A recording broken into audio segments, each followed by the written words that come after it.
Hello everyone. एक बार फिर आप लोगों के लिए नई वीडियो लेके आया हूँ। मैं हूँ नईम। और जो लोग नए हैं मेरे चैनल को, इसको सब्सक्राइब कर लें। इसमें बहुत अच्छी इन्फॉर्मेशन है जो आपको रिगार्डिंग शेंजन वीज़ा और माल्टा वीज़ा के बारे में आपको मिलने वाली है। तो आज की वीडियो का मकसद ये है कि मैं आपको बताऊंगा कि अगर आप अप्लाई कर रहे हैं वर्क वीज़ा के लिए तो आपने कौन सी मिस्टेक्स हैं, जो गलतियां हैं वो नहीं करनी। अगर आपके ये वाली मिस्टेक्स होंगी तो आपका वीज़ा जो है वो रिफ्यूज़ हो सकता है। मैं आप लोगों के लिए एक पेपर डॉक्यूमेंट लेके आया हूँ। जब आपका पासपोर्ट डिस्पैच हो जाता है तो पासपोर्ट के साथ इस तरह का एक पेपर आता है, ठीक है।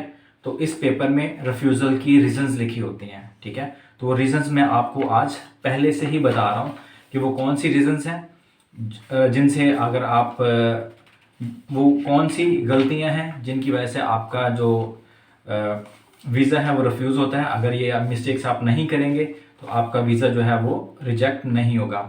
तो जो रीजंस हैं वो मैं आपको वन बाय वन बताता हूँ। रिजेक्शन की सबसे बड़ी दो रीजंस हैं, ये मैं आपका पर्सनल एक्सपीरियंस आपको बता रहा हूँ, ठीक है। रीजंस वो कौन सी हैं? एक ये है कि अगर तो आपके डॉक्यूमेंट्स फेक हैं, गलत हैं, रॉन्ग हैं। आपने अगर किसी एजेंट के थ्रू अप्लाई किया है तो एजेंट ने आपको चूना लगा दिया, आपको गलत डॉक्यूमेंट्स प्रोवाइड कर दिए हैं, आपको कॉन्ट्रैक्ट और एग्रीमेंट जो है वो फेक आपको दे दिया है, या फिर आपको proof of accommodation, letting agreement जो होता है, डिक्लेरेशन प्रूफ जिसमें लिखा होता है कि मतलब ये बंदा इधर आके रहेगा। सबसे बड़ी जो रिफ्यूज़ल की रीज़न है वो प्रूफ ऑफ डिक्लेरेशन है कि आपने वहाँ पे जाके रहना कहाँ है, आपने कहाँ पे रहना है, आपका जो स्टे का जितना भी खर्चा है वो कौन अदा करेगा। क्योंकि जाते ही आपको तो जॉब नहीं मिल जाएगी, क्योंकि जब आपकी आईडी कार्ड बनने में, ब्लू पेपर मिलने में आपको थोड़ा टाइम लगता है। सम टाइम महीना भी लग जाता है, 15 दिन भी लगते हैं, 2 महीने भी लग जाते हैं। तो आप उस टाइम में आप काम नहीं कर सकते। तो सबसे बड़ी रीज़न ही यही होती है कि बंदा जा रहा है वहाँ पे जाके वो क्राइम ना शुरू कर दे, उसके पास पैसे ना हो, क्राइम करना शुरू कर दे, या मतलब गवर्नमेंट के ऊपर बोझ ना बन जाए। तो ये सारी रीज़न जो हैं इनकी वजह से जो आपका वीज़ा जो है वो रिफ्यूज़ हो जाता है। तो ये मैं पेपर एक लेके आया हूँ, मैं आपको दिखाता हूँ सारी रीजंस वन बाय वन और बताता हूँ कि कौन सी रीजंस हैं जिनसे आपने बचना है। ये गलतियाँ आपने बिल्कुल नहीं करी। अगर आपसे ये मिस्टेक्स हो जाती हैं तो आपका रिफ्यूज़ल के चांसेस बहुत ज़्यादा हैं। हम तो नहीं चाहते, डेफिनेटली हम डेवलपिंग कंट्री से बिलोंग करते हैं, तो चाहते हैं कि हर बंदा आए भाई अपनी लाइफ को मतलब अपनी लाइफ को सेटल करे, अपनी फैमिली के लिए अर्निंग करे ताकि वो भी अच्छी लाइफ गुजार सकें, आप भी अच्छी लाइफ को गुजारो। तो हर बंदे का वीज़ा लगना चाहिए, ठीक है। तो इसीलिए मैं आप लोगों की हेल्प कर रहा हूँ। प्रोसेस मैंने आपको बताया है, डॉक्यूमेंट्स बताए हैं कंप्लीट कि कौन से डॉक्यूमेंट्स आपको चाहिए, आंसर क्वेश्चंस बताए हैं जो एम्बेसी में वो पूछते हैं।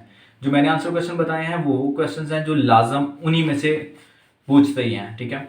बाकी वो आपसे पर्सनल कोई क्वेश्चन पूछ रहे हैं तो आई डोंट नो कि पर्सनल क्वेश्चन वो किस तरह के पूछ सकते हैं। How many family member do you have, कोई भी क्वेश्चन पूछ सकते हैं फैमिली से रिलेटेड।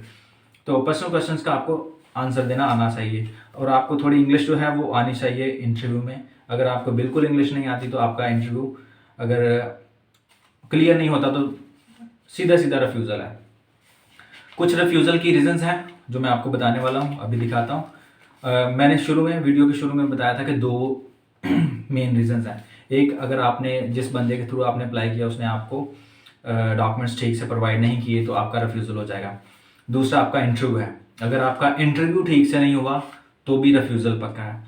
तो आपने कोशिश करनी है, अप्लाई करने से पहले आपको मेक श्योर होना चाहिए कि आप इंटरव्यू क्लियर कर लेंगे। आप पैसे अपने ज़ाया मत करें। अप्लाई करने से पहले आप देख लें कि हाँ भाई मैं इंटरव्यू क्लियर कर लूँगा या कर लूँगी, ठीक है, इंग्लिश में, तो आप अप्लाई करें, आपके पैसे फिर ज़ाया नहीं होंगे। और ये कुछ रीज़न्स हैं जो मैं आपको दिखाने वाला हूँ, बताने वाला हूँ। तो इन रीज़न से आपने बचना है। तो मैं आपको रीज़न दिखाता हूँ। ये पेपर है जो एम्बेसी की तरफ से आपको आता है। ये आप देख सकते हैं, standard form and notify reasons of for refusal जो है, ये सारा रिफ्यूज़ल का फॉर्म है, ठीक है। इसके ऊपर उन्होंने यहाँ पे जो एप्लीकेंट होता है उसका नाम लिखा होता है, और आप देख सकते हैं एग्जामिन योर वीज़ा एप्लीकेशन और फिर वीज़ा हैज़ बिन रिफ्यूज़, ठीक है। अगर आपके पासपोर्ट के साथ कुछ इस तरह का पेपर आता है तो इट मीन्स कि मतलब आपका जो वीज़ा है वो रिफ्यूज़ हो गया। इसके साथ एक और पेज है जो पेज होता है, मैं आपको दिखाता हूँ। हाँ, ये सारी जो रीज़न्स हैं ना ये इसके ऊपर लिखी होती हैं। अब ये जो बंदा इसके 3 रीज़न लगा के उन्होंने रिफ्यूज़ कर दिया था, there are reasonable doubts to your intention to leave the territory of the member state before the expiry of the visa। ठीक है, इसका मतलब ये है कि हमें आपके डाउट है कि मतलब आपका वीज़ा ख़त्म होने से पहले पहले आप स्टेट को छोड़ के चले जाएंगे, क्योंकि जो आपका वीज़ा होता है ये ऑलमोस्ट 1 ईयर का कॉन्ट्रैक्ट होता है माल्टा में, तो आप कहीं और नहीं जा सकते।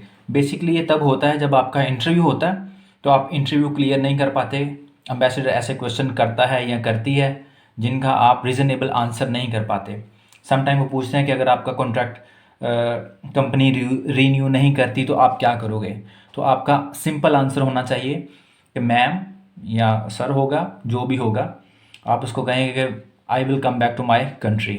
अगर आप दुबई से अप्लाई कर रहे हैं, यूएई से, तो आप कहेंगे I will come to Dubai. ठीक है।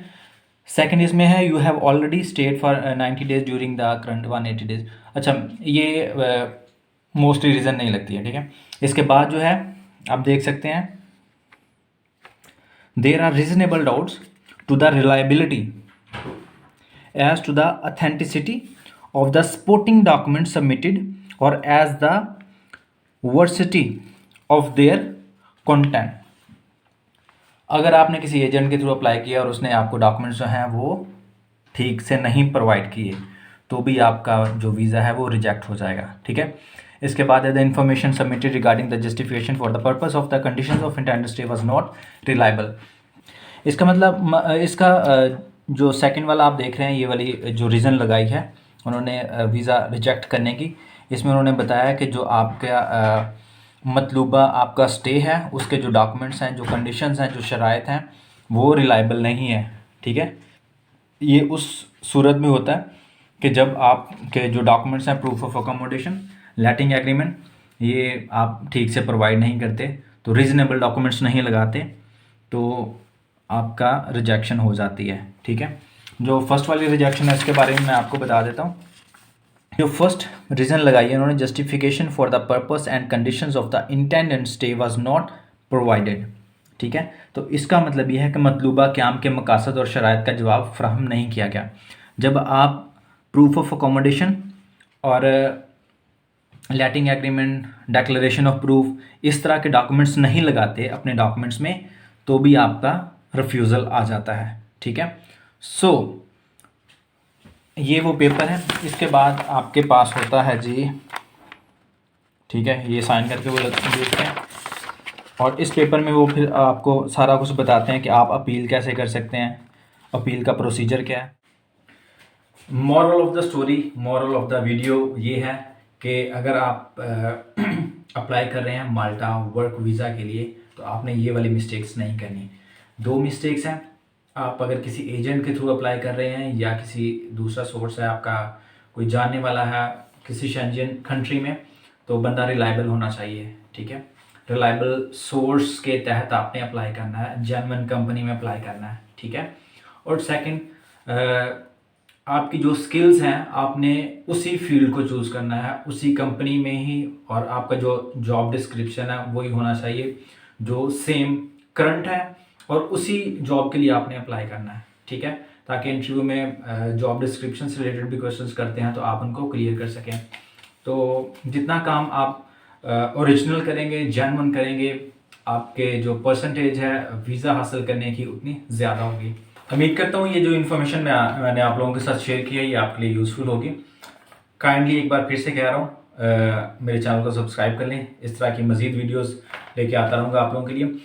नेक्स्ट जो मैंने प्लान किया है वो ये है कि मैं वीडियोस बनाऊँगा उन लोगों की जो ऑलरेडी माल्टा में जॉब्स कर रहे हैं, और कैसे उन्होंने जॉब यहाँ पे हासिल की है, कितना कमा रहे हैं, और एवरीथिंग उनका अभी मतलब क्या स्टेटस है, सब कुछ आप लोगों के साथ शेयर करूँगा।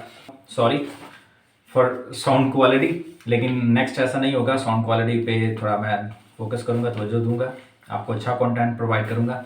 तो मिलते हैं अगली वीडियो में, तब तक अपना बहुत सारा ख्याल रखिएगा। खुदा हाफिज़।